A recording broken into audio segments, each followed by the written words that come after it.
Welcome back to Black Rose Stories, where we follow the evidence through the shadows and examine how hidden crimes begin to reveal themselves. A planned killing can look almost impossible to solve at first. There may be no obvious suspect, no confession, no weapon recovered, no reliable eyewitness. The person responsible may believe every important decision happened in secret. They may think every conversation was private, every connection hidden, every trace erased. But investigators understand something criminals often underestimate. A crime is not only the moment when violence happens. It is a chain of decisions, and every decision can leave evidence. A phone call, a financial transaction, a meeting, a camera image, a witness, a contradiction, a relationship nobody initially understood. Tonight, Black Rose Stories examines how investigators can unravel a planned hit after the crime has already taken place. Not by guessing, not by relying on movie-style intuition, but by patiently reconstructing people, time, motive, communication, money, movement, and mistakes. And the investigation often begins with a simple question. Who was the victim? That question may sound obvious. Investigators already know the victim's name, but knowing a name is not the same as understanding a life. Before detectives can understand why someone was killed, they often need to understand the world surrounding that person. Who did they trust? Who depended on them? Who argued with them? Who owed them money? Who did they owe money to? Were they involved in a legal dispute? A business conflict? A relationship breakdown? A criminal organization? Did they recently report someone? Did they receive threats? Did they suddenly change their routine? Every answer creates new possibilities. Most of those possibilities will go nowhere. That is normal. Investigation is not a straight road. It is a network of competing theories. Detectives may begin with 20 possibilities and slowly eliminate 19. The remaining one is not automatically correct. It still has to survive evidence. The first hours after a killing can be chaotic. Emergency services arrive. Officers secure the scene. Witnesses gather. Neighbors come outside. News spreads. People begin calling relatives. Rumors begin almost immediately. And somewhere inside all that confusion, investigators must preserve facts before they disappear. Physical evidence can be fragile.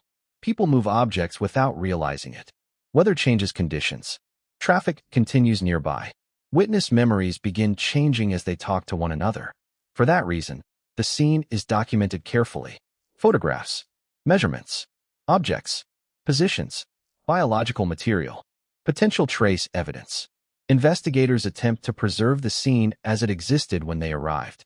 But the scene itself is only one part of the case. In a planned killing, some of the most important evidence may be miles away, or weeks earlier. The victim's phone, their workplace, their bank records, a nearby camera, a vehicle, a message sent to someone else, a conversation remembered by a friend. Investigators are trying to answer two different questions at the same time. What happened? And why did it happen? The first question focuses on the event. The second expands the investigation outward. Suppose a person is found dead in what initially looks like an isolated attack. There is no obvious robbery, no clear confrontation, no immediate suspect. Detectives may examine whether the victim was deliberately targeted. If so, the victim's relationships become critical. This is sometimes called victimology. Victimology does not mean blaming the victim. It means understanding their circumstances. What was happening in their life before the crime? Did anyone have a strong reason to want them gone? Investigators may speak with family, friends, business partners, co-workers, neighbors, and acquaintances. At first, the interviews can seem repetitive. When did you last see them? Did they seem worried? Were they arguing with anyone? Did they mention threats? Had anything changed recently? A single answer may not seem important, but repeated answers can create patterns. 3 people remember the victim talking about the same dispute. 2 remember the same unfamiliar name. A coworker recalls a threatening message. A relative remembers the victim suddenly becoming cautious. Now investigators have something more than rumor. They have a direction. Then comes the timeline. Timelines are one of the most powerful tools in complex investigations. A planned crime may involve many people and many events, but time gives structure to the chaos. Detectives begin asking exactly where relevant people were before, during, and after the incident. They compare statements against objective records. If someone says they were at work, were they? If they say they never contacted another person, do records support that? if they claim they had not seen the victim for months? Is that consistent with available evidence? Again, one contradiction does not prove murder. Human beings forget. People make mistakes. Some lie about embarrassing behavior that has nothing to do with the crime. But patterns of contradiction can become important. Imagine a fictional suspect who tells investigators he had no contact with the victim during the week before the murder. Later, legally obtained records show multiple communications. He changes his explanation. Now he says the calls were routine. Then a witness reports hearing an argument. Still not proof. But the story is changing. Every change creates a new question. What else is inaccurate? This is where detectives begin comparing testimony to independent evidence. Independent evidence matters because people can lie. Cameras do not have motives. Financial systems do not get nervous. Phone records do not change their stories because they are afraid. Of course, technological evidence can still require interpretation. A device can be used by someone else. A camera may show only part of an event. A transaction may have an innocent explanation. But independent records can anchor the investigation. And in modern cases, surveillance footage often becomes central. Cities are filled with cameras. Businesses, homes, apartment buildings, parking structures, public transportation, roadways. Investigators may discover that no single camera captured the entire crime. That does not make the footage useless. Instead, detectives can sometimes reconstruct movement across multiple locations. A person appears on one camera, later on another, then a vehicle appears somewhere else. The challenge is not simply watching footage. It is identifying what matters. Hours and hours of ordinary movement may contain only seconds of useful information. A pedestrian, a vehicle, a time, a direction of travel. Investigators compare those details against witness accounts and other records. Sometimes the most valuable clue is not who appears. It is who should have appeared but did not. A suspect says they took a particular route. Cameras along that route never show them. Maybe the cameras missed them. Maybe the timing was wrong. Or maybe the story is false. Again, investigators test alternatives. They should not force evidence into a preferred theory. That is critical. Confirmation bias can destroy investigations. If detectives become convinced too early that one person is responsible, they may interpret every fact through that assumption. Responsible investigation requires discipline. What would this evidence look like if our theory were wrong? What alternative explanation exists? Can we verify it? That attitude protects innocent people and strengthens real cases. Digital evidence creates another enormous investigative layer. Phones are not simply communication devices. They can contain fragments of a person's life. Messages, call histories, photographs, application activity, contacts, account access, location-related information, cloud backups, social relationships. But investigators generally need appropriate legal authority to access protected information. Search warrants and court orders exist because privacy matters. Once evidence is legally obtained, analysts begin looking for relationships and chronology. Who was communicating with whom? When did communication increase? Were messages deleted? Did contacts suddenly stop after the crime? Did different people contact the same intermediary? The meaning comes from pattern, not simply existence. Two people speaking to each other is normal, but investigators ask whether the communication fits the broader timeline. Suppose person A has a documented conflict with the victim. Person A rarely speaks with person B. Then, during the month before the killing, communication between A and B increases dramatically. At the same time, person B begins communicating with person C. After the crime, contact drops. This pattern does not prove conspiracy, but it may justify deeper investigation. Who are B and C? How do they know A? Were there financial connections? Were they in relevant locations? Do their statements agree? The investigation expands.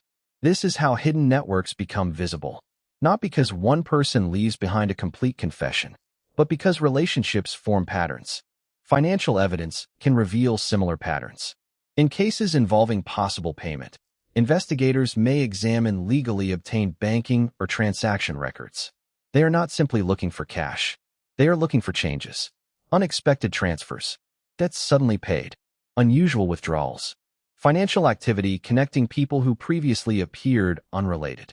Again, financial behavior requires context. People transfer money every day. Cash withdrawals are normal. Payment alone does not establish a crime, but financial evidence becomes powerful when other evidence supports it. A transfer occurs after a suspicious meeting. A message references money. A witness describes a payment. A participant suddenly acquires funds they cannot explain. Each piece reinforces the others.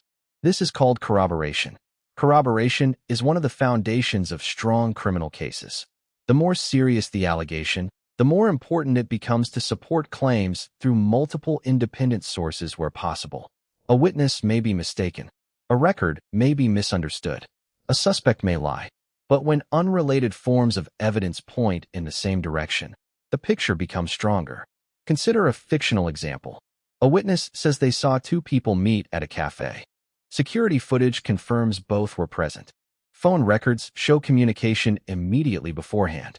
Financial records show a transfer shortly afterward. A message recovered later refers indirectly to the meeting. None of those pieces alone explains everything. Together, they create context. And context transforms clues into evidence. Investigators also examine movement. Where were relevant people? Where were their devices? Where were their vehicles? Where did witnesses see them? Modern cases may involve several forms of location-related evidence, each with different levels of precision. Analysts must understand those limitations. A device connected to a network does not necessarily prove a person stood at an exact spot. A vehicle record does not always prove who was driving. A camera may have gaps. Good investigations acknowledge uncertainty. The goal is not to make evidence look stronger than it is. The goal is to determine what it actually proves. This distinction becomes especially important in court. Defense attorneys may challenge interpretation. Experts may disagree. Judges may restrict evidence. A case that depends on exaggerated claims can collapse. A strong investigation survives scrutiny because the evidence is carefully documented and honestly described. Witnesses create another essential part of the puzzle. Most witnesses do not see the crime itself. They see fragments. A stranger near a building. An unusual vehicle. An argument days earlier. A meeting. A phone call. A comment. Someone acting nervous. Someone suddenly possessing money. Witness testimony is powerful but imperfect. Human memory is not a video recording. It changes. People forget details. They confuse dates. They absorb information from news coverage. They influence one another. That is why investigators interview witnesses carefully and compare their statements with independent evidence. Sometimes a witness gives investigators a critical lead, but investigators still need to verify it. The best witnesses are not necessarily the most confident ones. Confidence and accuracy are not always the same thing. A person can be completely certain and still be wrong. That fact has enormous importance in criminal justice. So detectives compare. Does the witness's timeline match video? Does their description match records? Did they tell the same story before media coverage introduced new information? Can another person independently confirm it? This process takes time. But time is what transforms allegation into evidence. Then there are the suspects themselves. Popular culture loves the interrogation room. A suspect sits under a bright light. A detective makes one brilliant statement. The suspect breaks down and confesses. Real investigations may look very different. Interviews can be quiet, long, detailed. Investigators may already know answers to questions they ask. The purpose is not always to obtain a confession. Sometimes the goal is to establish a story. A story can later be compared with evidence. Where were you? Who were you with? When did you leave? When did you return? When did you last speak with this person? What was your relationship? The suspect may not realize which details investigators can verify. That is why consistency matters. Suppose someone says they never met a particular person. Later, footage shows them together. Now investigators have a contradiction. The suspect explains it away. Then financial records reveal another connection. The story changes again. Then a third piece of evidence emerges. The problem is no longer one inaccurate statement. It is a pattern of deception. Lies can become powerful evidence when they relate directly to material facts. But investigators must still be careful. People lie for many reasons. Fear, embarrassment, infidelity, drug use, financial misconduct, protecting someone else. A lie is not automatically proof of murder. Again, context determines significance. Another major weakness in conspiracies is the number of people involved. Every additional participant creates another risk, another memory, another phone, another relationship, another person who might become afraid, another person who might feel betrayed, another person who might cooperate. Secrecy becomes mathematically harder as the group grows. Imagine 5 participants. One person creates the motive. One connects people. One handles money. One knows about the plan. One becomes involved later. For the conspiracy to remain hidden, every one of them must remain consistent. Not just today, tomorrow, next month, next year, after arrests, after relationships change, after investigators begin asking questions. Human beings are not machines. Loyalty changes. Fear changes. Self-interest changes. One participant may begin believing the others will blame them. Another may realize they face far more prison time than expected. Another may feel guilty. Another may resent being underpaid. Another may simply want to save themselves. The conspiracy begins to fracture. And once one person cooperates, the investigation can change dramatically. A cooperating witness may identify relationships investigators did not understand. They may explain the meaning of messages. They may point toward financial evidence. They may identify meetings. They may reveal where investigators should look next. But cooperating witnesses must be treated carefully. They may have powerful incentives. A person facing charges may exaggerate another person's role. They may minimize their own. They may invent details in the hope of receiving leniency. Therefore, prosecutors and detectives often seek corroboration. Can the witnesses' claims be verified independently? If they say a meeting happened, is there video? If they describe a payment, do records support it? If they mention a conversation, are there messages or another witness? A strong case does not simply say, "Believe this criminal because they told us a story." It says, "This person's story is supported by evidence that exists independently." That difference can decide a case. Physical evidence remains important too. Depending on the circumstances, forensic specialists may examine fingerprints, DNA, trace material, vehicles, clothing, ballistic evidence, or other relevant items. But forensic evidence is not magical. Television often makes science look instant and absolute. Real forensic work has limitations. Evidence can degrade. Samples can be mixed. Results can be inconclusive. Some forms of forensic interpretation are stronger than others. Responsible analysts explain uncertainty. A DNA profile can strongly associate biological material with a person, but investigators still need context. Why was that material there? Could it have arrived through innocent contact? When was it deposited? Forensics answers some questions. It rarely answers every question. The same is true of ballistic evidence. The same is true of fingerprints. The same is true of digital forensics. Every clue exists inside a broader story, and investigators must build that story carefully. Then comes one of the most difficult problems in a planned killing investigation: intent. Even if detectives can prove that people communicated, met, or exchanged money, they may still need to demonstrate what those actions meant. A meeting is not automatically criminal. A payment is not automatically murder for hire. An angry message is not automatically conspiracy. Intent often emerges through combination: language, timing, relationship, behavior, financial evidence, statements, actions before and after the crime. Prosecutors may argue that together these facts show planning. Defense attorneys may offer innocent explanations. The jury must decide whether the evidence meets the required legal standard. This is why premeditated cases are often built like mosaics. No single tile creates the image. The image appears only when the pieces are assembled. One of the most revealing moments can occur after the crime. People involved in serious wrongdoing often imagine that the hardest part is over. But after the violence, psychological pressure begins. News coverage appears. Police start interviewing people. Rumors spread. Participants begin watching one another. Someone calls too often. Someone stops calling entirely. Someone asks what another person told police. Fear changes behavior. Investigators may notice. Again, nervousness is not guilt. Innocent people can behave strangely after trauma. But concrete actions matter. Did someone attempt to influence a witness? Did someone suddenly destroy relevant records?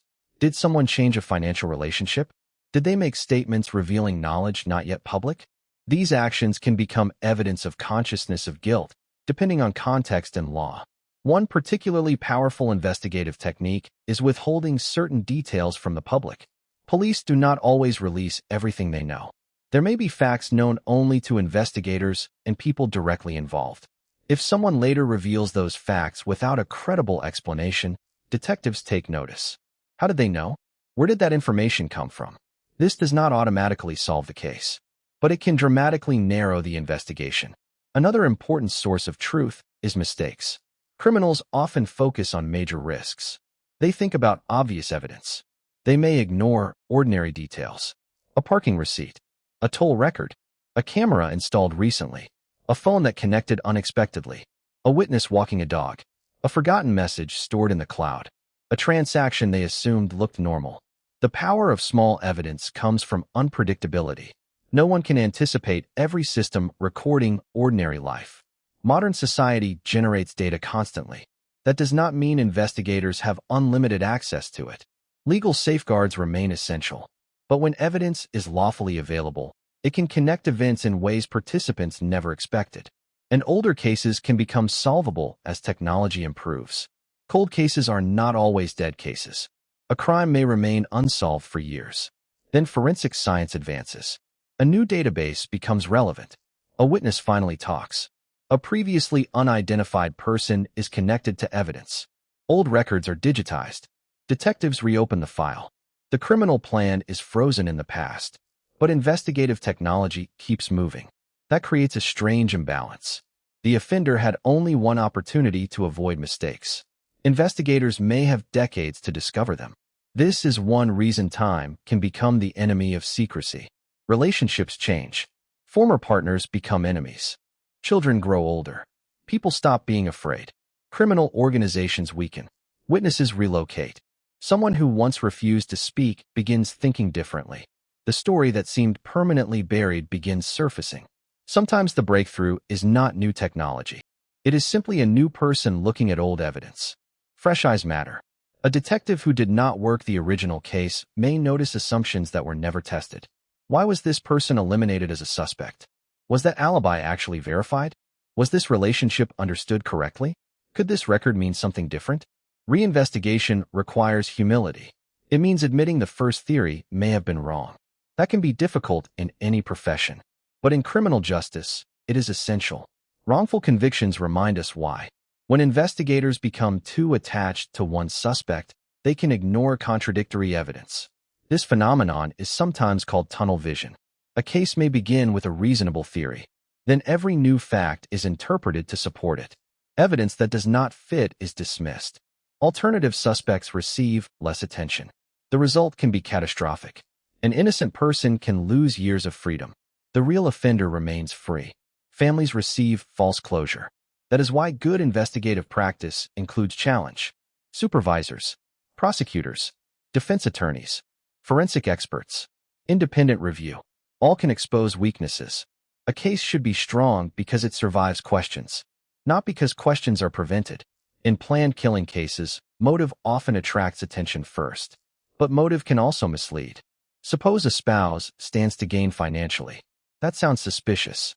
But many spouses receive inheritances after unexpected deaths. Suppose a business rival hated the victim. Again, suspicious. But business hostility is common. Suppose an ex-partner made angry statements. Still not proof. Investigators must move from motive to evidence. Who actually acted? Who communicated? Who moved? Who paid? Who lied about relevant facts? What physical evidence exists? What independent records connect the pieces? Without that progression, motive becomes storytelling rather than proof. This distinction matters for true crime audiences too. Once a documentary introduces an obvious suspect, viewers may begin interpreting every behavior as guilty. The suspect smiles. Suspicious. They do not smile. Also suspicious. They speak to the media. Suspicious. They refuse to speak. Suspicious. This is not evidence. Human behavior is too variable. A grieving person may laugh from nervousness. A frightened innocent person may hire a lawyer. A guilty person may appear completely calm. Investigators need facts stronger than appearance. That is one reason data can be so valuable. Data does not care whether someone seemed likable. But even data must be interpreted correctly. Suppose phone records show two people communicated frequently. The public may think that proves conspiracy. Investigators ask more questions. Were they relatives? Co-workers? Business partners? Was frequent communication normal? Did the pattern actually change?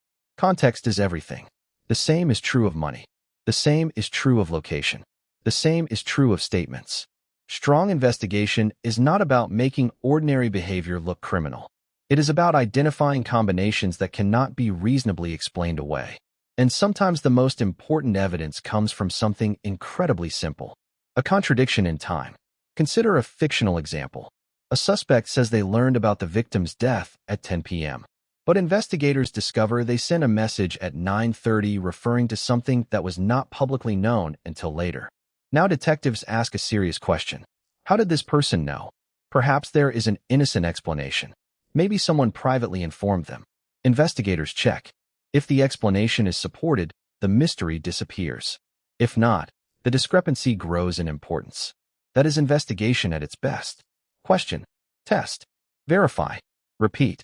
Not assumption. Another fascinating element is network analysis. When several people may be involved, investigators can map relationships. Who knows whom? Who communicated directly? Who shares financial connections? Who met shortly before relevant events? A network diagram can turn a confusing group of names into a structure. One person may appear repeatedly between others. That person may be an intermediary. Another may connect money to communication.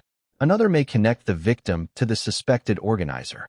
Again, connection does not equal guilt. But network analysis helps investigators decide where to look. And sometimes the network reveals something unexpected. The obvious suspect may not be central. A person previously considered peripheral may actually connect everyone. The case changes. Financial specialists can do similar work. Money has chronology. Where did funds originate? Where did they move? When? Why? Were transfers disguised as legitimate expenses? Were debts created to explain them? Investigators may compare financial explanations with documents and witness testimony. If someone claims a payment was for construction work, was any construction performed? If they say it repaid a loan, does evidence of the original loan exist? The question is not merely whether money moved. The question is whether the explanation survives verification. This is a recurring theme. Stories versus records. Human beings create explanations. Evidence tests them. When the explanation matches evidence, investigators may eliminate suspicion.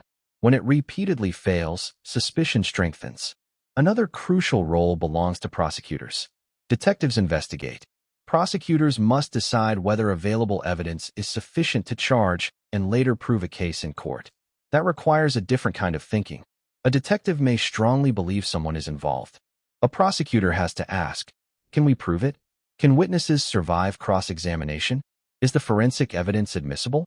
Can the defense reasonably explain the financial records? Are cooperating witnesses credible? Are there alternative suspects? Where are the weaknesses? This process can frustrate the public. People may think authorities know who did it but refuse to act. Sometimes the problem is not suspicion. It is proof. Criminal convictions require a high standard for good reason. The consequences are enormous. The justice system must distinguish between what seems likely and what can be established beyond reasonable doubt. That standard protects everyone, and it can force investigators to keep working. One missing link may require months of effort. Then suddenly a new witness appears, or a warrant produces new evidence, or a suspect makes a provably false statement. The case crosses the threshold. Arrests happen, but arrest is not the end. The evidence will now be challenged. Defense attorneys examine every step. Was the search legal? Was evidence properly preserved? Were witnesses pressured? Were forensic methods valid? Did investigators ignore alternative explanations? This adversarial process is essential. A strong case should become stronger under examination.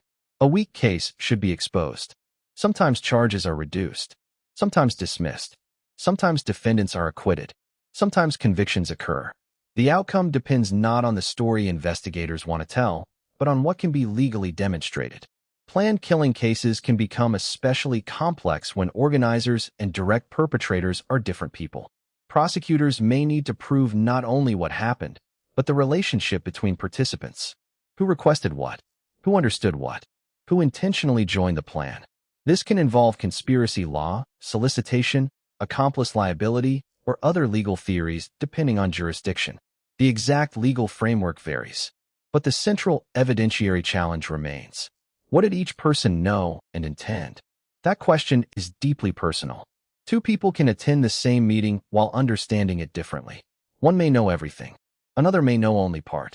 A third may have an innocent reason for being there. Investigators cannot simply place everyone inside the same narrative. They must individualize responsibility. That is another safeguard against overreach. The presence of one guilty person does not make everyone around them guilty. Evidence must connect each participant to criminal intent.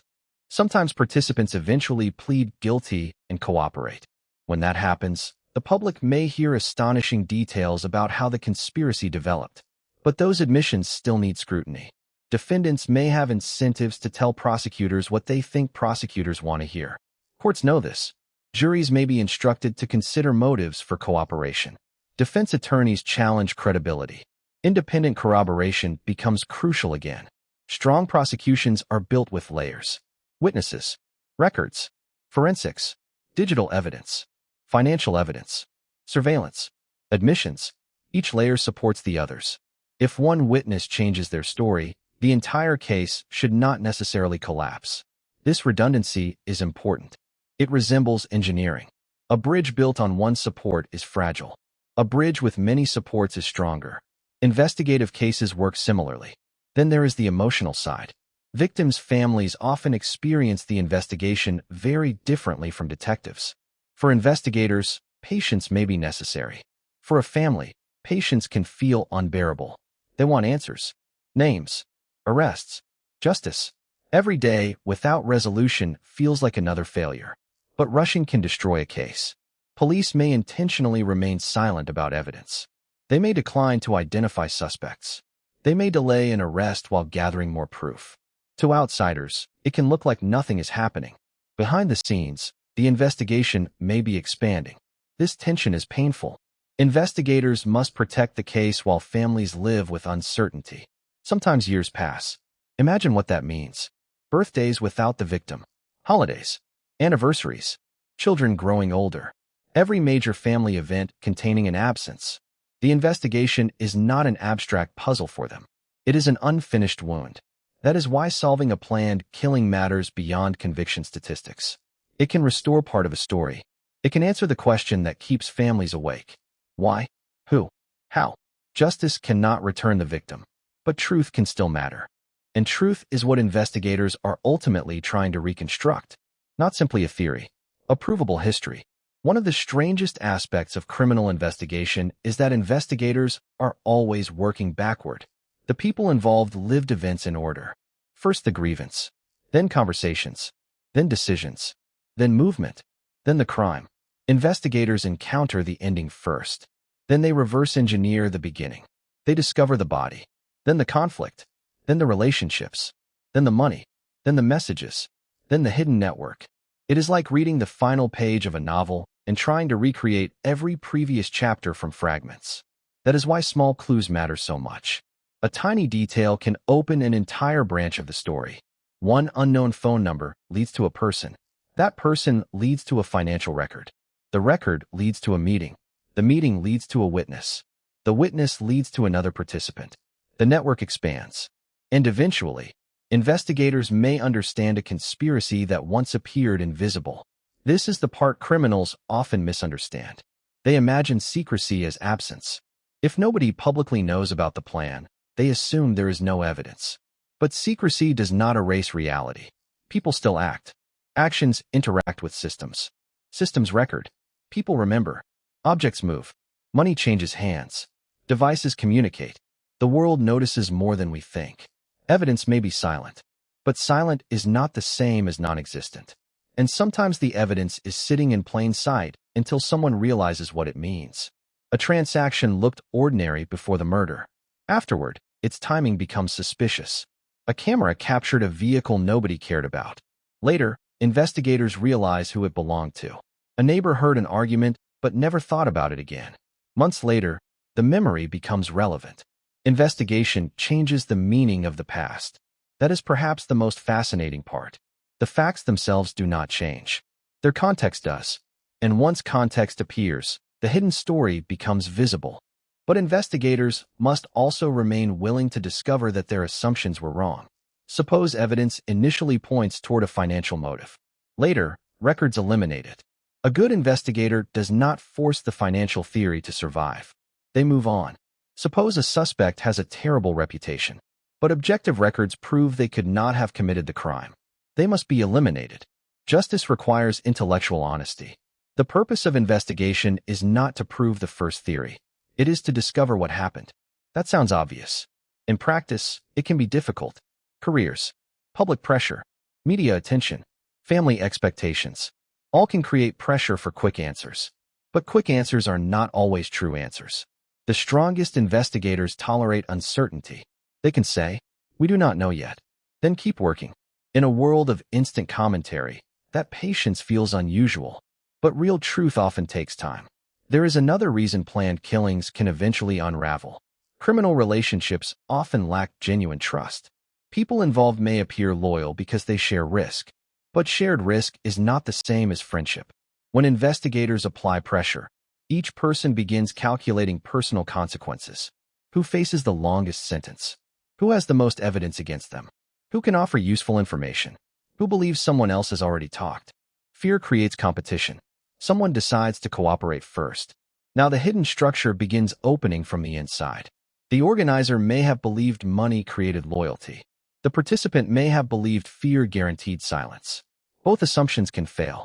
People change when prison becomes real, when indictments arrive, when families ask questions, when lawyers explain the evidence. Suddenly, abstract loyalty becomes a concrete number of years, and people begin making different choices. This does not make cooperating witnesses heroes. Many participated in serious wrongdoing, but from an investigative standpoint, their testimony can expose higher-level participants. Again, the key word is corroboration. The truth should not rest on one motivated witness. It should be tested. That principle protects defendants and strengthens justice. Another investigative breakthrough can come from public assistance. Authorities sometimes release selected information. A photograph, a vehicle description, a person of interest, a request for video from a specific area. This can generate tips. Most tips may be irrelevant. Some may be mistaken. A few may matter enormously. Someone recognizes a person. A driver remembers something.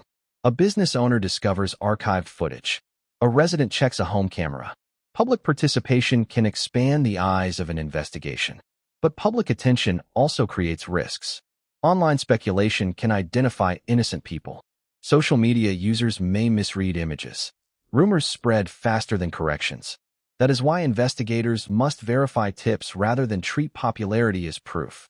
A viral theory is still only a theory. Truth does not become stronger because thousands of people repeat it. Evidence determines strength. True crime communities should remember this responsibility. Curiosity is natural. Harassment is not investigation. Accusing private individuals without evidence can destroy lives. The best public contribution is factual information provided to authorities, not internet prosecution. That distinction matters. The justice system has procedures for a reason. Another fascinating part of long investigations is document review. Thousands of pages. Phone records, business records, financial documents, interview transcripts, legal filings. Investigators may spend months identifying relationships hidden inside paperwork. This work rarely appears in movies because it is visually boring. But boring work solves crimes. An analyst notices the same name appearing in unrelated documents. A detective sees a date that matches another event. A prosecutor connects an account to a witness statement. No dramatic chase. No explosion. Just attention. The mythology of crime focuses on action. The reality of investigation often focuses on patience. That patience can become devastating for people who assumed investigators would lose interest. Cases remain open. Files remain. Evidence remains stored. Detectives retire. New detectives inherit the case. Technology improves. The conspiracy must survive indefinitely. Investigators need only one future breakthrough. That is an uneven contest. A person may believe they got away with something because 6 months pass, then 6 years, then 15. But unsolved does not always mean forgotten. Some crimes remain active in the memories of families and investigators for decades. Cold case units exist Because time changes possibilities. DNA testing becomes more sensitive. Databases expand. Witnesses become available. Old loyalties disappear. Technology provides new ways to analyze old evidence. The past is not always sealed. And when an arrest finally happens years later, the suspect may be shocked. They moved on. Investigators did not. There is something powerful about that. A criminal act happens once. The search for truth can continue. And sometimes truth moves slowly. But slowly does not mean never. By the time a planned killing case reaches court, the public may finally see the architecture detectives built. Motive, connections, messages, money, movement, witnesses, forensic evidence, contradictions, expert testimony. The prosecution tells one story. The defense challenges it. Jurors listen. And those jurors are asked to do something difficult. Separate emotion from proof. A murder case is inherently emotional. A victim is gone. Families are present. Photographs may be painful. But the legal question is specific. Has the prosecution proved this defendant's guilt to the required standard? That question preserves justice. A terrible crime does not justify convicting the wrong person. The victim deserves the truth, not simply a conviction. That is why investigative accuracy matters. Every shortcut creates risk. Every assumption must be tested. Every piece of evidence must be handled properly. The process can feel slow because fairness is slow, but fairness is necessary. And when the evidence is strong, that same careful process gives the verdict legitimacy. So how do investigators unravel a planned hit? Usually, not with one brilliant clue. They do it by building layers. They learn the victim's life. They establish timelines. They examine relationships. They collect legally available digital evidence. They analyze finances. They review surveillance. They interview witnesses. They test alibis. They compare stories. They look for contradictions. They examine physical evidence. They map networks. They follow leads. They discard theories that fail. They revisit old assumptions. And they wait for pieces to connect. The investigation becomes stronger each time independent evidence agrees. A message aligns with a witness. A witness aligns with video. Video aligns with location evidence. Location evidence aligns with money. Money aligns with motive. The mosaic becomes visible. And eventually, what once looked like a mysterious act begins to reveal structure. The great irony is that planning itself can create evidence. A spontaneous crime may involve fewer communications, fewer relationships, less preparation. A planned crime often requires decisions beforehand. Every decision creates another possibility for detection. Someone has to know something. Someone has to move. Someone has to communicate. Someone may have to pay. Someone may have to lie afterward. The plan expands. So does the evidentiary footprint. That does not mean every planned crime is solved. Many are not. Some evidence is lost. Some witnesses never speak. Some investigations fail. Some offenders remain unidentified. Families can wait forever. That painful reality must be acknowledged. But countless solved cases demonstrate the same lesson. Secrecy is fragile. Human beings leave traces. And investigators are trained to find patterns inside those traces. Sometimes the person behind a crime imagines themselves as the author. They believe they control the story. They choose the victim, the timing, the participants, the explanation. But after the crime, authorship changes. Investigators begin writing from evidence. Witnesses contribute. Forensic analysts contribute. Financial records contribute. Phones contribute. Cameras contribute. The defendant may try to control the narrative, but evidence has its own voice. And the final story can become very different from the one the conspirators intended. That is what makes investigations so compelling. It turns hidden intention into visible structure. It takes fragments that seem meaningless and places them in order. And through that process, the past begins speaking. A meeting that lasted 20 minutes. A transfer that took seconds. A message nobody remembered. A camera frame. A lie. A phone call. Each tiny event becomes part of something larger. The criminal may have seen only separate decisions. Investigators see the pattern. And patterns are difficult to erase completely. Perhaps the biggest mistake people make in planned crimes is believing they can control human beings. You can attempt to control a schedule, a payment, a meeting. You cannot fully control fear, guilt, memory, technology, chance, future relationships. One participant may remain loyal for years. Then something changes. A marriage ends. A criminal group collapses. A parent dies. A child asks questions. The person begins thinking about what they did. And suddenly, silence no longer feels possible. That is another reason truth can arrive late. Human beings grow. Regret changes. Fear changes. What felt impossible to admit at 25 may become unbearable to hide at 50. Sometimes investigators simply have to survive the conspiracy. The conspiracy depends on everyone maintaining the secret. The investigation depends on one weakness eventually appearing. And weakness always exists. Because people are involved. That is the final lesson behind how investigators unravel planned violence. Crime may be designed in secrecy. Investigation works through exposure. The criminal creates distance. Investigators create connections. The criminal separates events. Investigators build timelines. The criminal hides relationships. Investigators map them. The criminal invents stories. Investigators compare them with records. And slowly, the invisible becomes visible. Not always. Not perfectly. But often enough to destroy the myth of the flawless plan. There is no flawless plan when human beings are involved. There are only plans that have not yet encountered every consequence. For the victim's family, those consequences can never be enough.